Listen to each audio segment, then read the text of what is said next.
Curso Básico de Espiritismo, Livro 1, com Tatiana Benites, baseado nos livros da Federação Espírita do Estado de São Paulo, FES. Olá, seja muito bem-vindo ao nosso canal. Nós estamos estudando os livros da Federação Espírita do Estado de São Paulo, edições FESP. Nós estamos estudando agora o segundo livro do Curso Básico do Espiritismo, volume 1. Então, esta é a segunda aula e nosso tema central é Deus. E nós vamos começar então a leitura. Essa aula tem 3 partes. Então, a primeira parte nós vamos falar sobre Deus. Deus e o infinito. A questão Deus sempre empolgou o homem na história do pensamento, tornando-se o centro natural de todos os processos de conhecimento. É assim que o Livro dos Espíritos inicia-se com o conceito de Deus. Tal tema é de suma importância, pois da compreensão clara da existência de Deus depende nossa apreensão da realidade, assim como a forma de pautar nossa existência. O que é Deus? Livro dos Espíritos, pergunta 1. Ao que respondem os Espíritos, Deus é a inteligência suprema, causa primária de todas as coisas. Vê-se assim que a doutrina espírita define Deus a partir do princípio da causalidade, segundo o qual Deus constitui o fundamento que torna possível o mundo e os seres. A partir desse conceito, Deus deixa de ser tão somente uma questão de fé para revelar-se de forma racional na inteligência que rege as formas da natureza. Ao buscar definir Deus, porém, é muito comum o entendimento humano associá-lo à visão de algo que lhe permanece desconhecido e, portanto, à noção de infinito. No entanto, esclarecem os Espíritos que Deus não é o infinito, pois definir Deus como sendo infinito é tomar o atributo de uma coisa por ela mesma, definir uma coisa ainda não conhecida, por outra que também não o é. Livro dos Espíritos, pergunta 3. Bom, então Deus, foi o princípio de tudo, Foi Ele que criou tudo, inclusive o universo. Então a gente não pode definir Deus como o universo, Porque Ele é infinito. Então, nós vemos no Espiritismo que ele é a inteligência suprema, a causa primária de todas as coisas, Então, é a partir dele que todas as coisas se formaram. Então, você pode imaginá-lo como uma grande força, porque é isso que ele é. A segunda parte vai falar sobre provas e atributos da divindade, o panteísmo. Provas. A. Não há efeito sem causa. Livro dos Espíritos, pergunta 4. A doutrina espírita fundamenta a concepção de Deus a partir do axioma: não há efeito inteligente sem causa inteligente, e a grandeza do efeito corresponde à grandeza da causa. Livro dos Espíritos, Prolegômenos. O universo mostra-se organizado inteligentemente em todas as suas dimensões. Seria absurdo supor que a inteligência da estrutura universal fosse resultado de um simples acaso. Por outro lado, atribuir à formação primária das coisas as propriedades íntimas da matéria seria tomar o efeito pela causa, pois essas propriedades são em si mesmas um efeito, que deve ter uma causa. Livro dos Espíritos, pergunta 7. B. Universalidade do sentimento intuitivo de Deus. Poder-se-ia pensar que o conceito de Deus fosse uma questão relativa à cultura dos homens, ou seja, o efeito da educação ou produto de ideias adquiridas.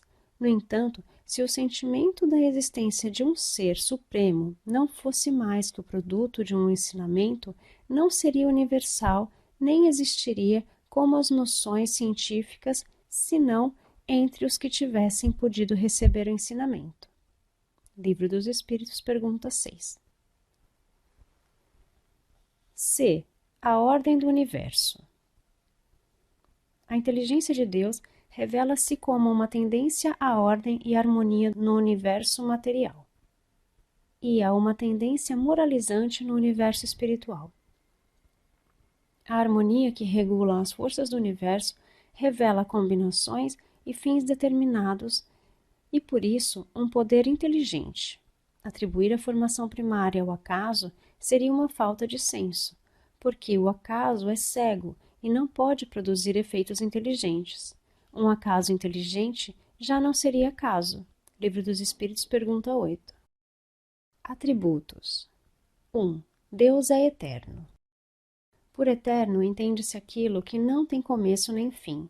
Se Deus tivesse tido um princípio, teria saído do nada. Ora, o nada não existe. Por outro lado, se tivesse sido criado por outro ser, então este último é que seria Deus.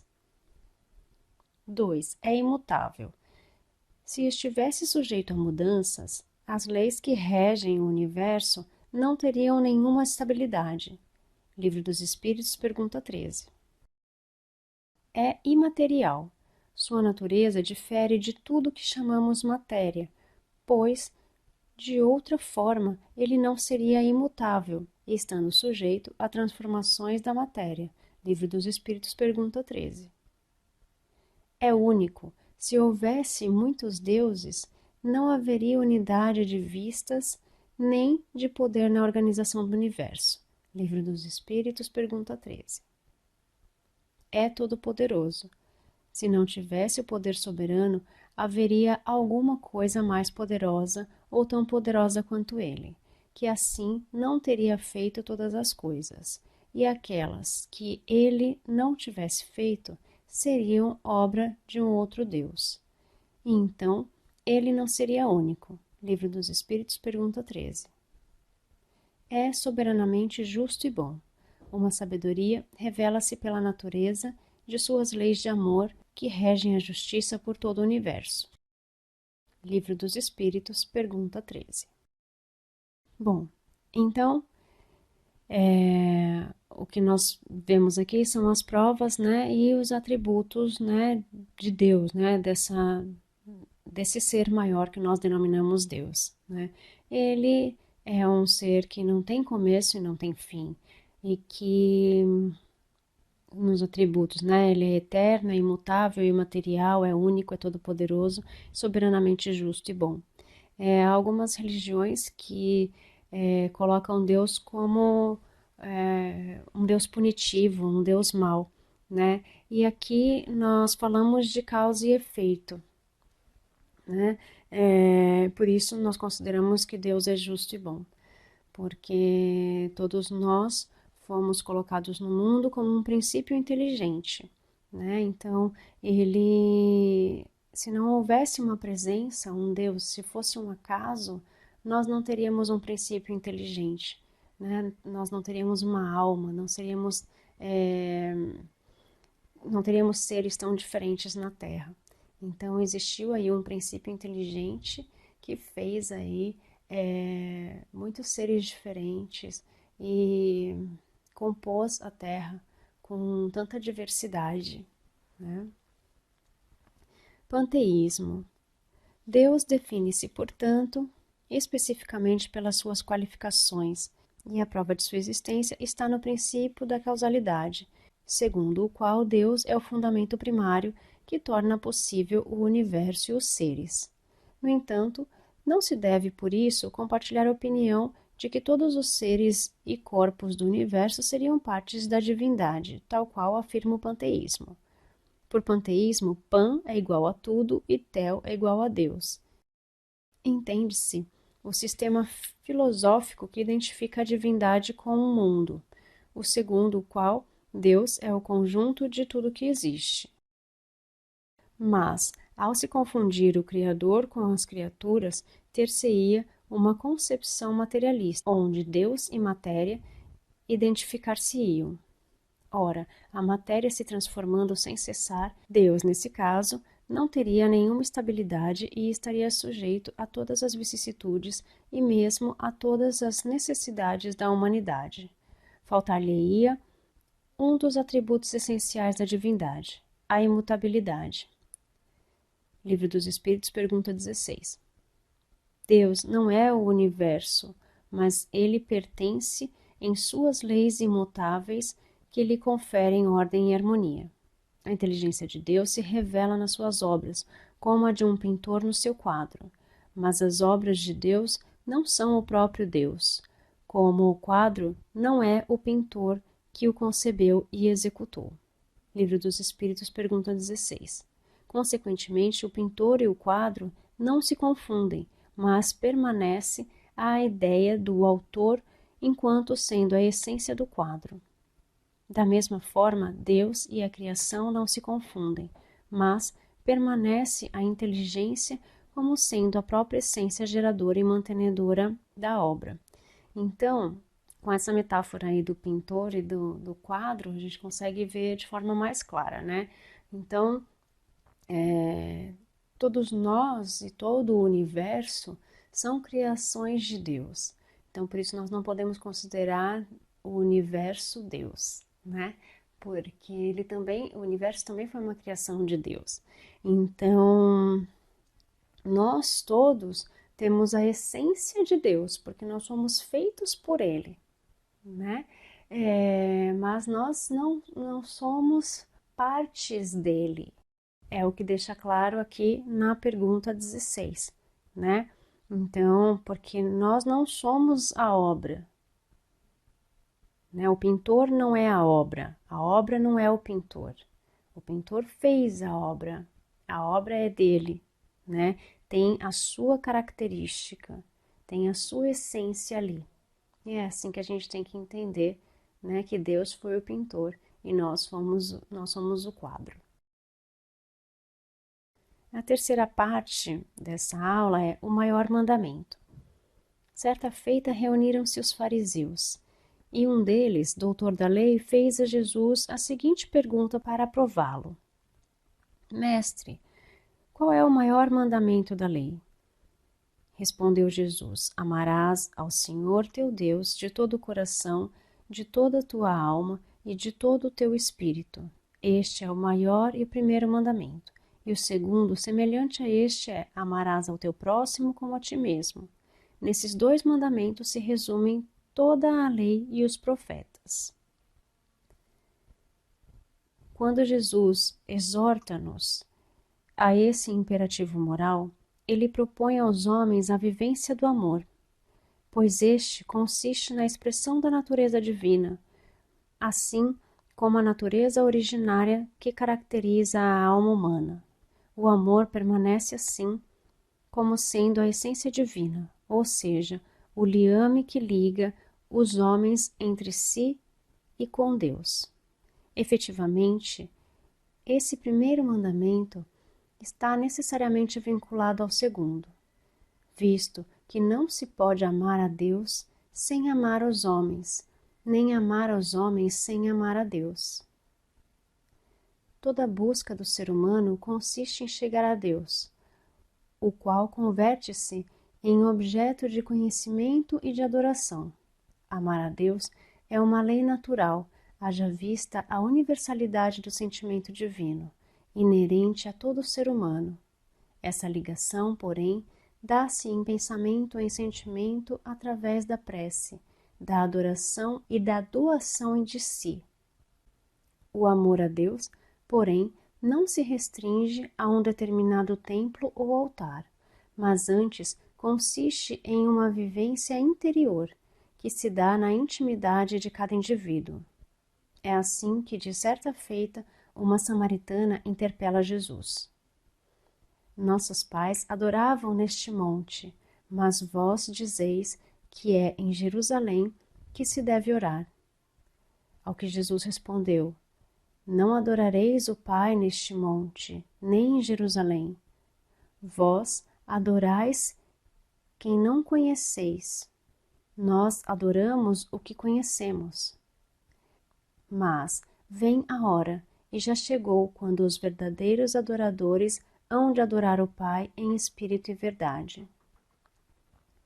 Adorar em espírito consiste em uma ligação interior com Deus a partir de uma consciência espiritualizada. No entanto, a adoração sem conhecimento acaba por ser uma relação abstrata, algo misterioso e, portanto, não vivenciado plenamente. A verdadeira adoração é aquela que busca a identificação com Deus em essência, pela consciência dessa essência divina em si mesmo e no próximo. Amar ao próximo como a si mesmo significa fazer aos outros o que queríamos que nos fizessem. Eis a expressão mais completa da caridade, porque ela resume todos os deveres para com o próximo. Não se pode ter, neste caso, guia mais seguro do que tomando como medida do que se deve fazer aos outros, o que se deseja para si mesmo. Evangelho segundo o Espiritismo, capítulo 11, item 4. Com essa máxima, Jesus ensina-nos a virtual fusão dos seres entre si e um sentimento universal, induzindo os homens, assim, à superação do egoísmo, do personalismo, os maiores entraves ao progresso do espírito. Amar a Deus consiste em submeter-se às suas leis, atendendo ao mesmo tempo ao imperativo da prática do bem sincero para com os semelhantes.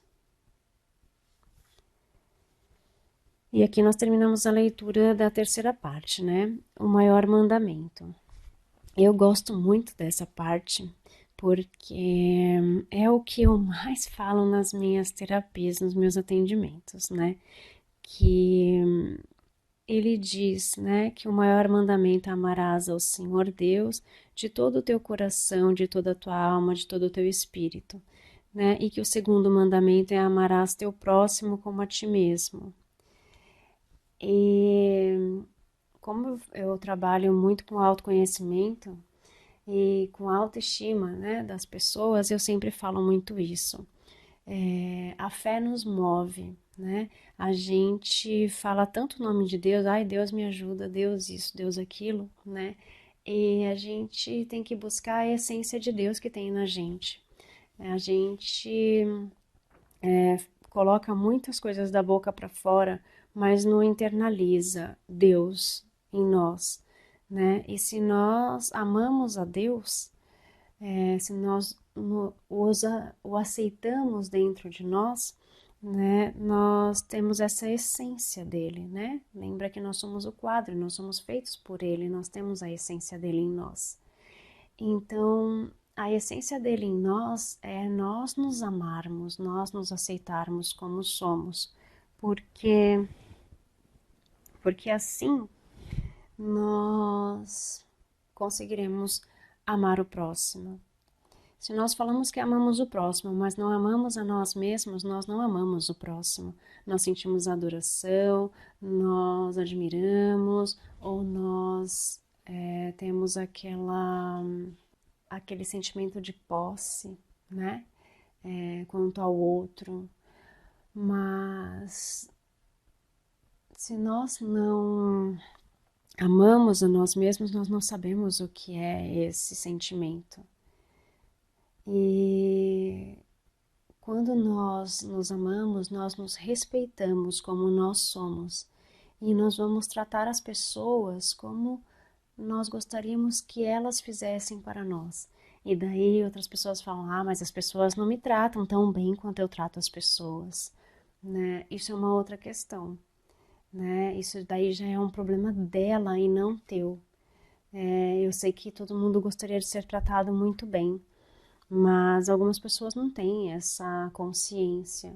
E você, com o seu exemplo, pode chegar a tocar o coração dessas pessoas, né? Eu sempre falo que se eu conseguir plantar pelo menos meia sementinha em alguém, né, já tá bom. Porque a gente não consegue mudar ninguém, mas a gente consegue mudar a nós mesmos. Então é isso que importa. Nós temos que começar por nós, a fazermos a nossa reforma íntima. E nós, com o nosso exemplo, conseguimos passar isso para outras pessoas que, atingidas por nós ou não atingidas, né? Ou, né, com o nosso exemplo, possam ser tocadas com esse gesto e falar: poxa vida, também acho que posso pensar assim, ou que posso fazer dessa forma. Então, com isso, nós podemos evoluir um pouco mais, né? E descobrir essa questão do amor por nós, para depois amar o próximo. Tudo começa de dentro para fora e não de fora para dentro. É essa a mensagem dessa segunda aula. Espero você na terceira aula. Gratidão. Namastê. Namastate. Curso Básico de Espiritismo, livro 1, com Tatiana Benites, baseado nos livros da Federação Espírita do Estado de São Paulo, FES.